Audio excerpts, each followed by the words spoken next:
नरेंद्र मोदी शब्दों का इस्तेमाल बखूबी जानते हैं और उन शब्दों से शख्सियतों को कैसे मात दी जाए ये भी खूब जानते हैं।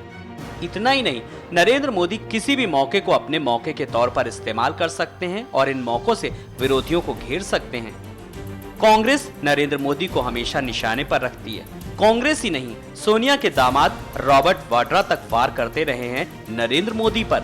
लेकिन नरेंद्र मोदी जब निशाने पर लेते हैं तो सुनने वाले बस सुनते हैं और ठहाके लगाते हैं। और एक बात भी नजर आती है कि डोगरा साहब को व्यक्तियों की परख बड़ी पक्की होगी, ऐसा मुझे लगता है। जैसे उन्होंने गुलाम नबी जी को युवा मोर्चा का अध्यक्ष बना दिया, तो व्यक्तियों की परख बहुत ही अच्छी रहती होगी। वो बराबर नाप लेते होंगे कि व्यक्ति ठीक है कि नहीं है।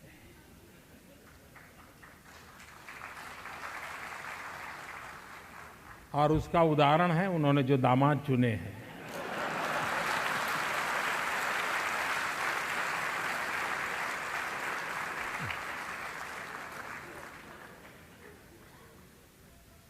ये उनकी, वरना अरुण जी की विचारधारा को और उनकी राजनीतिक विचारधारा को कोई मेल नहीं था।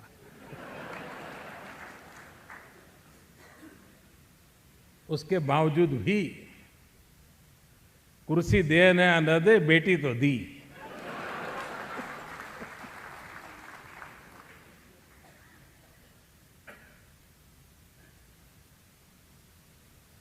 और ये भी विशेषता है कि दामाद ससुर के कारण नहीं जाने जाते और ससुर दामाद के कारण नहीं जाने जाते।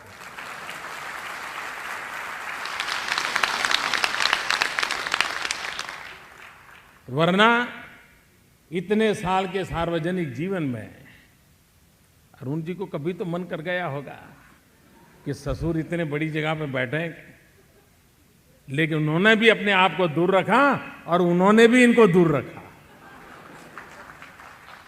आप अपना भाग्य अपने खुद तय कीजिए, मेरा जिम्मा मैं निभाऊंगा। और आज तो हम जानते हैं दामादों के कारण क्या क्या बातें होती है।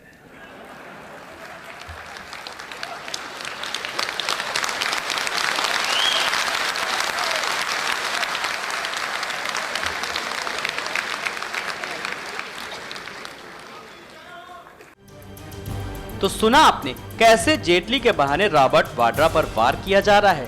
ऐसे जब भी मोदी को मौका मिला उन्होंने वाड्रा पर वार जरूर किया है। एक वंश की भक्ति करने में हरियाणा में भी बाप बेटे का कारोबार चल रहा है, दिल्ली में मां बेटे का कारोबार चल रहा है, और उसमें कुछ कमी पड़ रही थी तो दामाद जी का खेल चल रहा है। ये कौन सी नीतियां हैं हरियाणा सरकार की जिसने आपके जीजाजी को जिसके जेब में 1 रुपया नहीं था, 3 महीने में 50 करोड़ रुपया कमा के दे दिए। देश में आतंकवादियों हमलो करे, सैकड़ों लोगों मराए, पर दिल्ली ની આખી સરકાર આતંકવાદીઓની સામે અવાજ ઉઠાવવા માટે ક્યારેય મેદાનમાં નથી આવતી। એમના પ્રવક્તા બોલે ને વાત પૂરી થઈ જાય। આ દેશમાં કોઈ મોટી દુર્ઘટના થઈ જાય તો પણ ડોક્ટર મનમોહન સિંહજીની આખી સરકાર મેદાનમાં નથી ઉતરતી। પહેલી વાર એવું બન્યું कि जमाई राज ने बचावा माटे आखिरी सरकार मैदान में उतारवामां आवी। यूट्यूब पर जाइए, मिल जाए, यूट्यूब पर जाइए, मिल जाए। नहीं, अरे यहाँ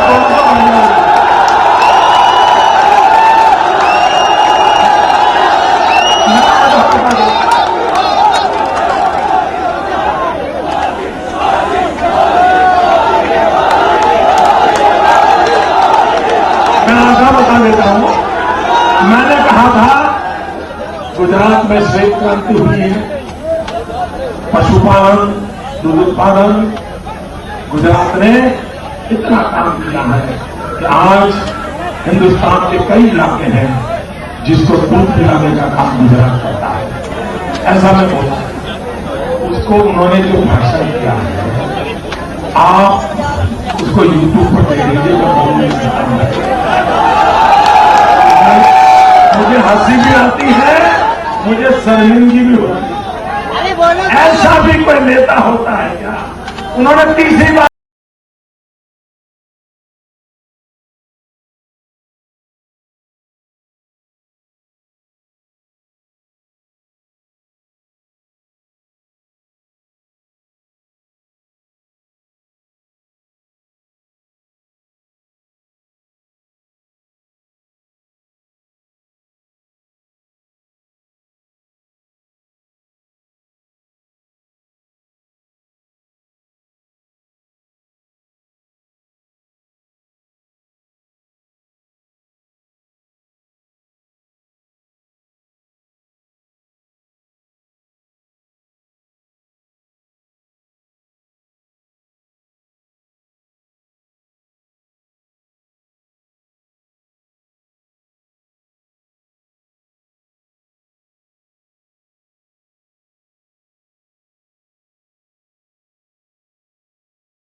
घूम रहे हैं।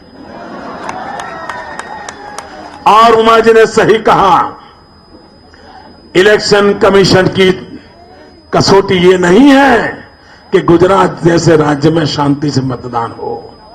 इलेक्शन कमीशन की कसौटी ये है कि बम, बंदूक और पिस्तौल से लोगों को डराने वाले इलाकों में आप सच्चा मतदान कैसे करवाते हो। और मैं अभी पिछली बार उत्तर प्रदेश आया था, मैंने इलेक्शन कमीशन को सार्वजनिक रूप से चेतावनी दी थी। उसके बाद भी वहां मुलायम सिंह के परिवार के चुनाव लड़ रहे थे, आगजनी हो गई, लोगों को अनशन पर बैठना पड़ा और अभी तक इलेक्शन कमीशन चुप बैठा है। भाइयों बहनों, अगर हिंदुस्तान का इलेक्शन कमीशन आज देश के प्रधानमंत्री के पास जितनी सत्ताएं हैं उससे ज्यादा इलेक्शन कमीशन के पास सत्ताएं हैं, उसको नीचा देख करके चलने की जरूरत नहीं है। हिम्मत दिखाएं, सीना तान करके चले और हर राज्य में करें। इलेक्शन कमीशन को दबने की कोई जरूरत नहीं है। और भाइयों बहनों, मैं आपसे भी कहता हूं, अच्छे दिन आने वाले हैं। ये दबंग, ये बम बंदूक की राजनीति का आप खात्मा बोलने वाला है। भाइयों बहनों, निर्भय होकर के हिम्मत के साथ 30 तारीख को भारतीय जनता पार्टी को विजयी बनाइए। आपके दिमाग में कमल हो, आपके दिल में कमल हो, आपकी जुबां पे कमल हो, लेकिन मतदान के दिवस आपकी उंगली पर कमल उतरना चाहिए। पोलिंग बूथ पर जाकर के बटन दबाना चाहिए। गर्मी कितनी क्यों न हो, हमारे भानु जी को, बहनोमा जी को भारी बहुमत से विजयी बनाइए। दिल्ली में मजबूत सरकार बनाने के लिए मुझे ऐसे मजबूत नेताओं की जरूरत है।